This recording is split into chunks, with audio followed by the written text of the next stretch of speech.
dalam lagu pertama, yaitu Stasiun Balapan, itu hanya mampu berharap tanpa ada sebuah kekuatan mediasi. Sebaliknya kemudian lagu kedua, Kereta Senja, kita memang melihat sebuah peristiwa yang sama, tetapi dengan ending yang berbeda, karena aktor-aktornya adalah kelas menengah yang pada umumnya itu telah dilengkapi oleh fasilitas. Ada hubungan yang erat antara cara berpikir seniman-seniman pencipta lagu dengan mereka para elit politik di tingkat nasional.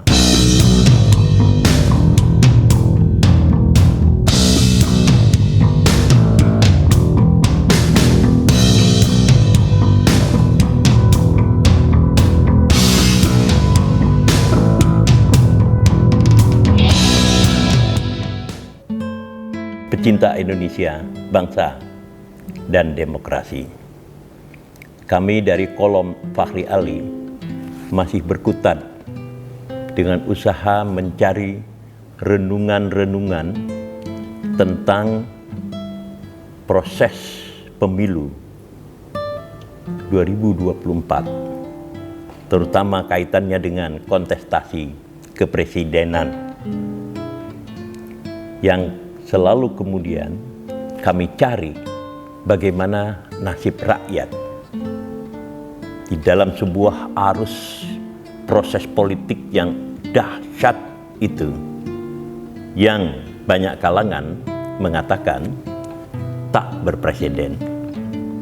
Dalam usaha itulah kemudian kami akan mencoba melihat apakah nasib rakyat, lalu kemudian nasib kelas menengah itu mempunyai harapan di dalam proses-proses politik, di dalam pertarungan elit.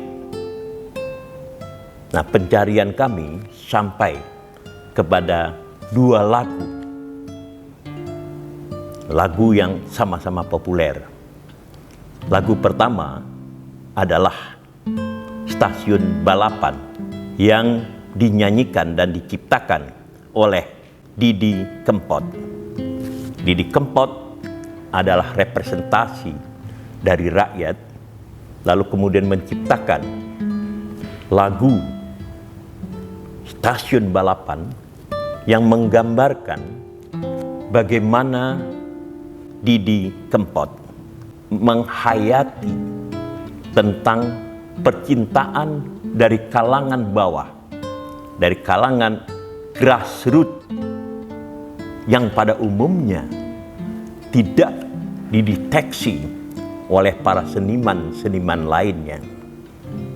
Di dalam lagu ini, yaitu Stasiun Balapan, yang diungkapkan di dalam bahasa Jawa, Didi Kempot itu menggambarkan seorang laki-laki yang berasal dari kalangan biasa mengantarkan pacarnya naik kereta di Stasiun Balapan Solo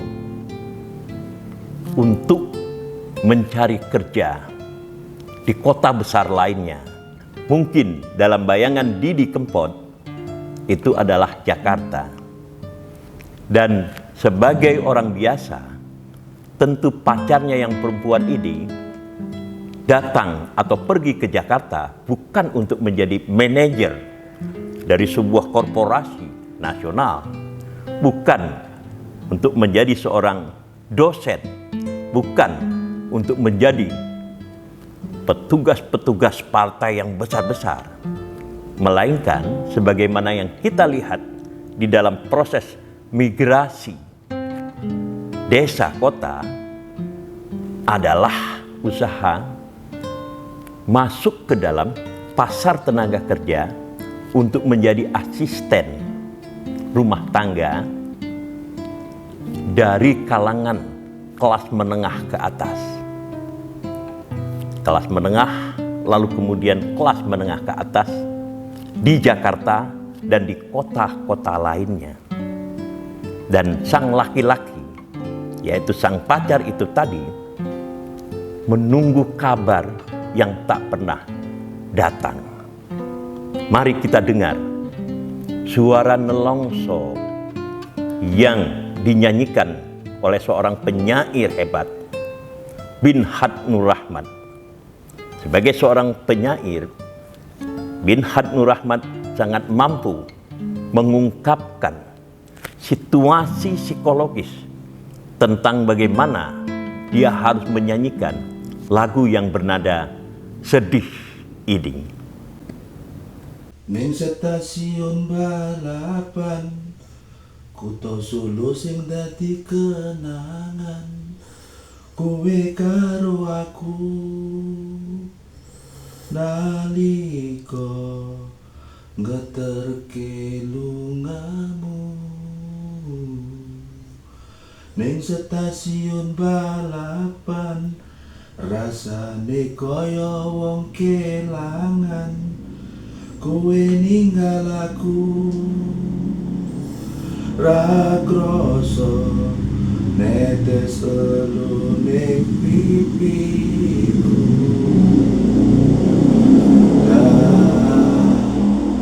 Dada sayang, selamat jalan. Janji lu ngomong sedelo, jare sebulan ra ono, pamitmu nalika smono ning stasiun balapan Solo. Jare lu ngomong sedelo, malah tanpa kirim warta. Lali opo pancen lali, yen eling mbok enggal bali. Pecinta Indonesia, bangsa dan demokrasi, coba dengarkan kembali suara, atau lebih tepat nada suara sedih dan longso yang dengan sengaja dibawakan oleh penyair Binhat Nur Rahmat, agar supaya kita semua itu menghayati bagaimana perasaan seorang rakyat yang jatuh cinta tetapi benar-benar lepas atau tidak masuk di dalam radar kreasi nyanyi-nyanyi percintaan yang pada umumnya diciptakan. Sebab lagu-lagu cinta pada umumnya bias kepada suasana hati dari kelas menengah kota. Kalau mau lebih tepat lagi, sasaran dari lagu-lagu cinta yang diciptakan oleh para seniman berlatar belakang kampus. Jadi percintaan antara mahasiswa dan mahasiswi. Jadi gambaran atau backmind dari para pencipta lagu itu bias kepada kehidupan urban, bias kepada kehidupan elit, dan sangat jarang sekali berbicara atau menceritakan bagaimana rakyat pada tingkat bawah itu mengungkapkan rasa cintanya.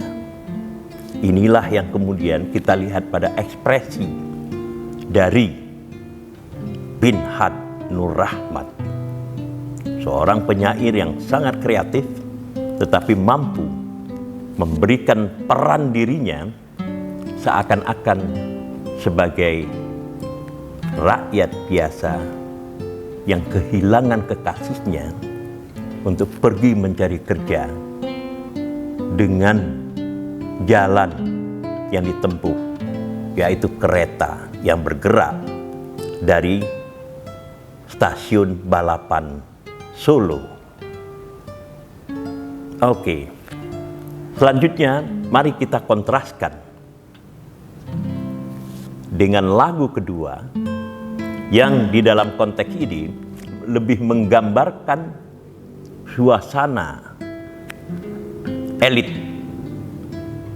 dari lagu yang juga mengambil fokus pada kereta yaitu Kereta Senja. Sebagaimana akan kita dengar nanti ini, kita akan melihat bagaimana lagu cinta ini bias kepada kehidupan kelas menengah, dan ini yang lebih penting, ujungnya itu ditutup dengan memberikan pengharapan. Tentu saja lagu ini dinyanyikan pada 1987 oleh Masni Towijoyo, seorang penyanyi yang tentu saja untuk ukuran sekarang cukup senior. Tetapi yang kami ingin ungkapkan di sini adalah isi, sekali lagi, isi dari lagu percintaan ini yang mengungkapkan hubungan cinta dengan basis kelas menengah yang sangat berbeda dengan lagu pertama, yaitu Stasiun Balapan. Inilah suara dari Zulfa Haniatul Latifah, Lala, seorang mahasiswi tetapi juga aktivis teater yang dengan santai dan pas menyanyikan lagu Kereta Senja ini. Kereta senja telah tiba di depanku, semakin sedih rasa hati ini. Tak dapat ku berkata, hanyalah air mata membasah di pipiku ini.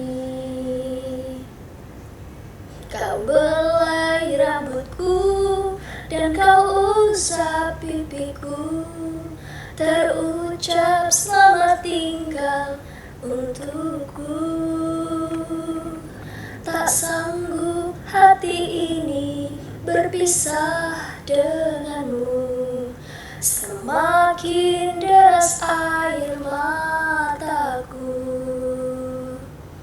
Kereta senja telah membawa dirimu, bilakah engkau kembali?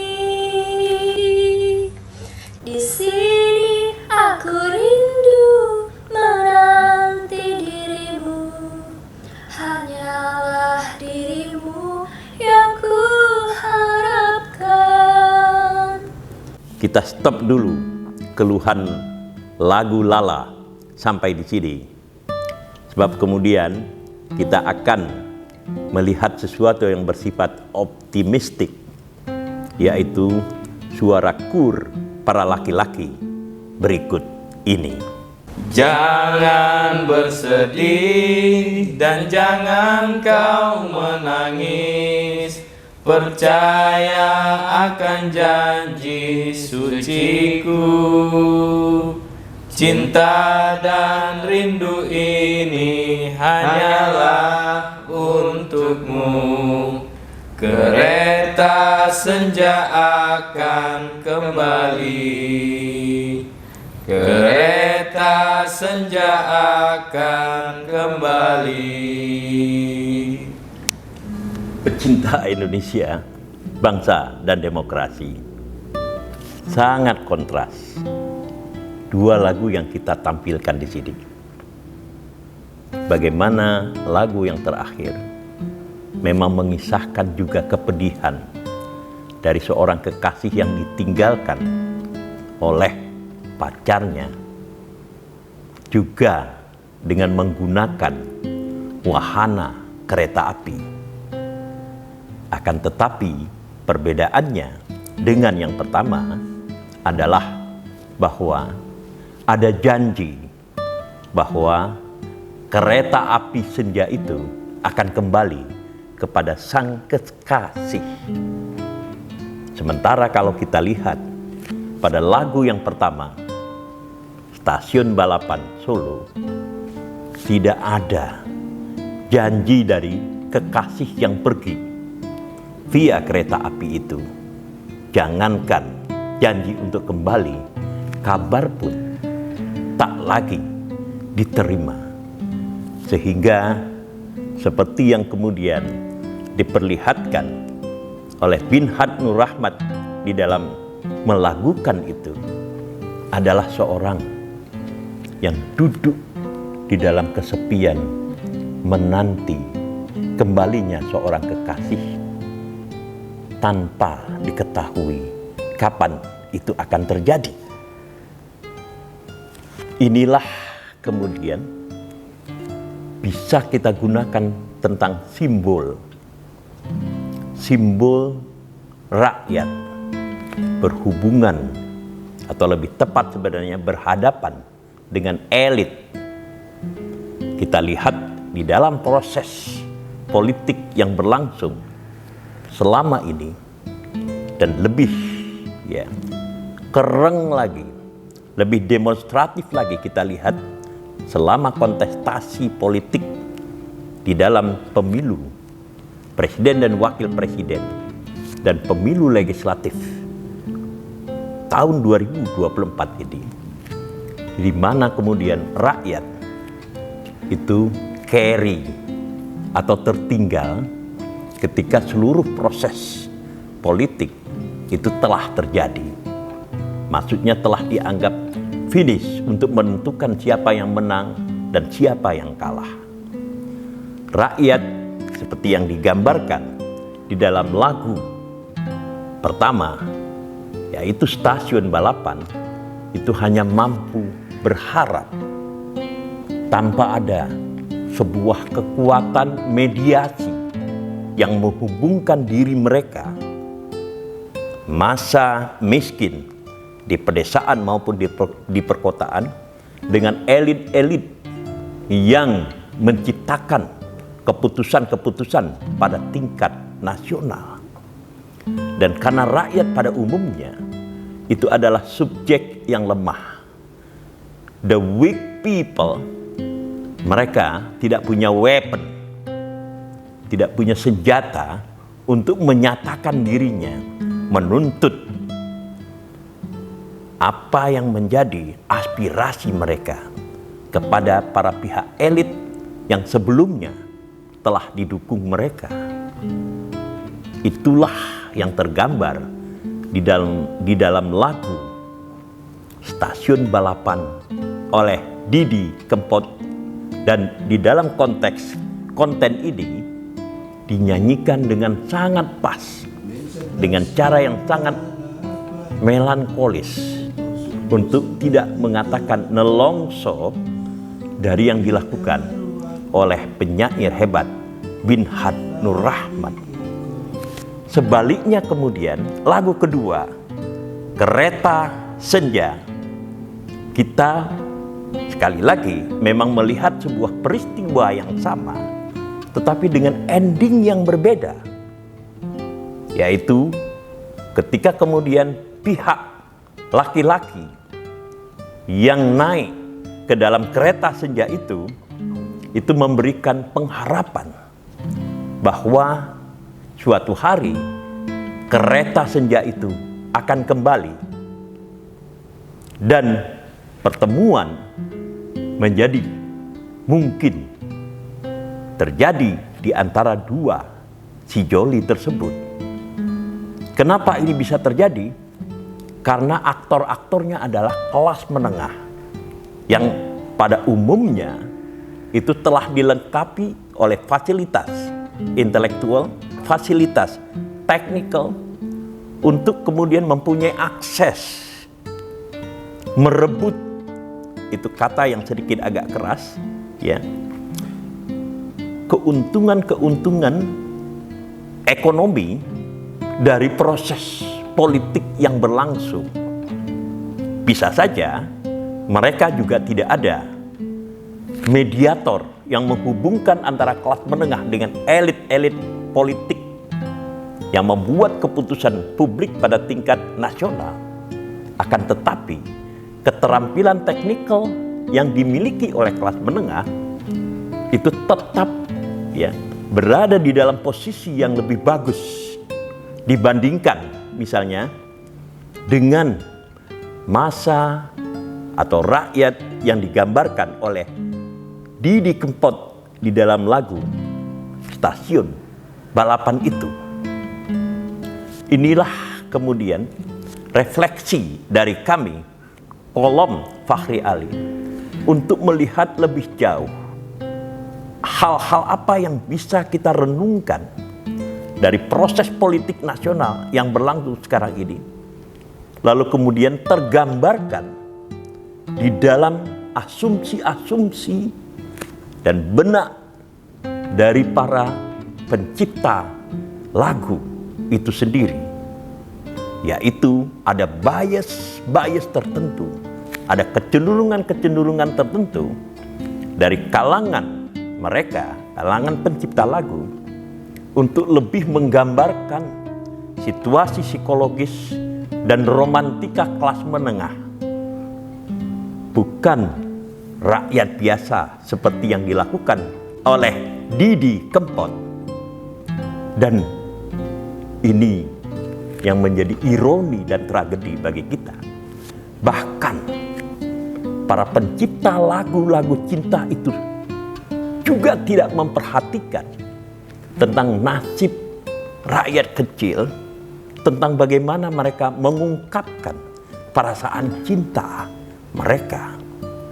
Jadi jangankan elit politik, bahkan para pencipta lagu sekalipun itu tidak punya kesadaran instingtif untuk melihat bagaimana perasaan dari masa kecil di pedesaan maupun di perkotaan mengungkapkan rasa cintanya. Karena itu, secara hipotetis kita bisa mengatakan ada kesinambungan, ada hubungan yang erat antara seniman-seniman pencipta lagu atau cara berpikir seniman-seniman pencipta lagu dengan mereka para elit politik di tingkat nasional yang lebih bias kepada kelas menengah di dalam membuat kebijakan-kebijakannya. Sebuah renungan yang terus terang kami cari secara mendalam, dan sampai dengan detik ini kami bayangkan belum difikirkan orang tentang konteks dualitasnya antara dunia berlagu lagu cinta dengan politik.